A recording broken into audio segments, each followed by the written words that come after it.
होली की आत्मा। बचपन से शहर में रहने वाला मनोज इस साल होली की छुट्टियों में अपने गांव दुर्गापुर वापस आता है, जहां उसे देख पूरा गांव खुशी से झूम उठता है। जब गया था तब इतना सा था और अब देखो कितना बड़ा हो गया है। हाँ सरपंच जी, जब मैं गया था तब आप भी बहुत जवान थे और अब देखो कितने बूढ़े हो गए हैं आप। चलो चलो, बढ़िया है। बच्चा घर वापस आ गया। इसी खुशी में आज रात पार्टी होगी। क्या बात है, गांव में भी पार्टियां होने लगी। वैसे अगर पार्टी की बात है तो आज क्यों सीधा होली पार्टी करते हैं। होली पार्टी की बात सुन चहल पहल में अचानक सन्नाटा छा जाता है, जिसे देख मनोज को कुछ अजीब लगता है, लेकिन तभी सरपंच बात पलट देता है। अब बहुत देर हो गई, चलो सब अपने घर चलो, पार्टी के बारे में कल सोचेंगे। मनोज भी मम्मी पापा के साथ घर आ जाता है, पर होली पार्टी और उस पर पूरे गांव की खामोशी वाली बात अभी तक उसके जहन से निकलती नहीं।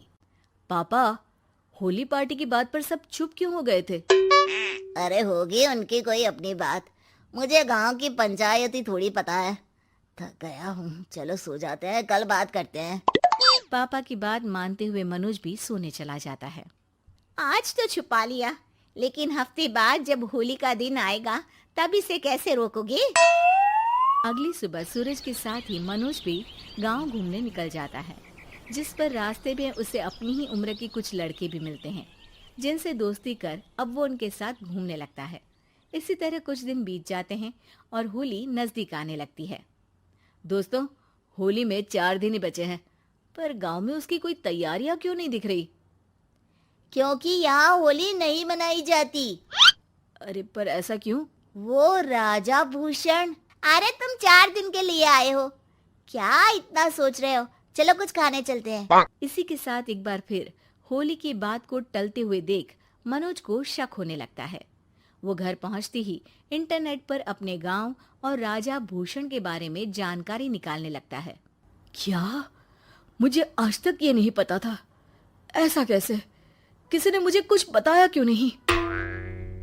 सारी जानकारी लेने के बाद मनोज गांव वालों या अपने मम्मी पापा से कुछ पूछे बिना खुद ही उसकी सच्चाई के बारे में छानबीन करने लगता है, जिसके चलते वो राजा भूषण की हवेली में पहुंचता है। वाह, क्या हवेली है यार। पर क्या यहाँ सच में कोई भूत है? हेलो भूत जी, कोई है क्या? हम इस साल गांव में होली सेलिब्रेट कर रहे हैं, क्या आप उस पर थोड़ा इंटरव्यू देंगे? मनोज के ऐसा बोलते ही गांव में तूफान उठ जाता है और हवेली में रखी सारी चीजें हिलने लगती है।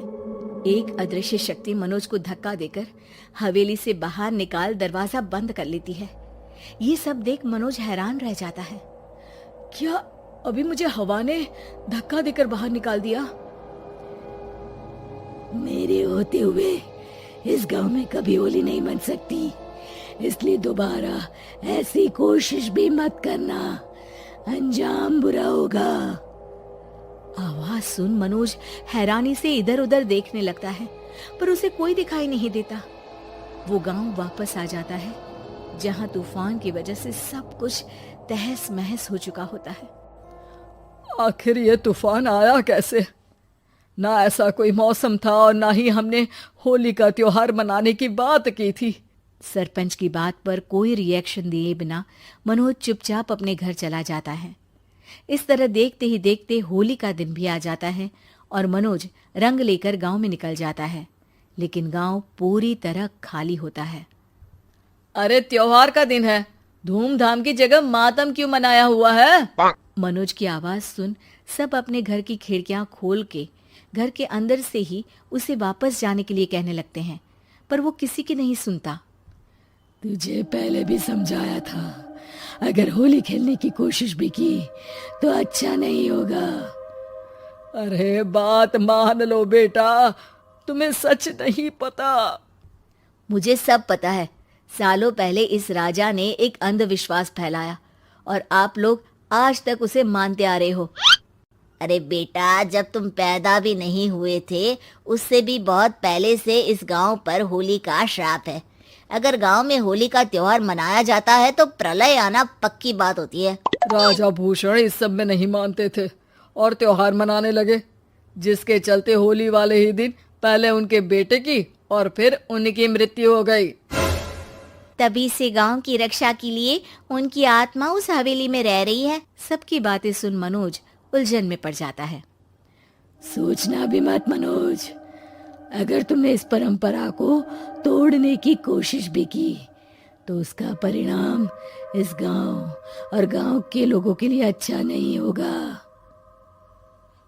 मुझे भी यकीन नहीं हो रहा कि आप लोग एक बेतुकी बात को मानकर सालों से रंगों के त्योहार को मातम की तरह मनाते आ रहे हो।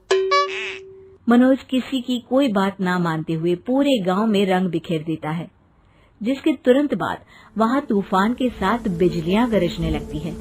अचानक मौसम में ऐसा बदलाव देख जहां मनोज कंफ्यूजन में आ जाता है, वहीं गांव वाले डर से सहम जाते हैं।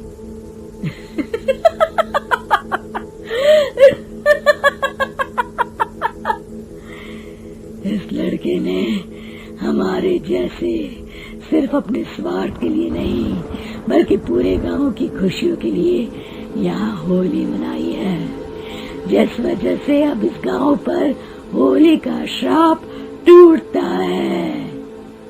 ऐसा बोलकर राजा का भूत वहां से गायब हो जाता है, जिसके बाद गांव के लोग धूमधाम से होली मनाते हैं। खुशियों के रंग गांव में बिखरे ही होते हैं कि अगली सुबह अचानक मनोज कहीं गायब हो जाता है और एक बार फिर गांव में होली का नया राज शुरू हो जाता है।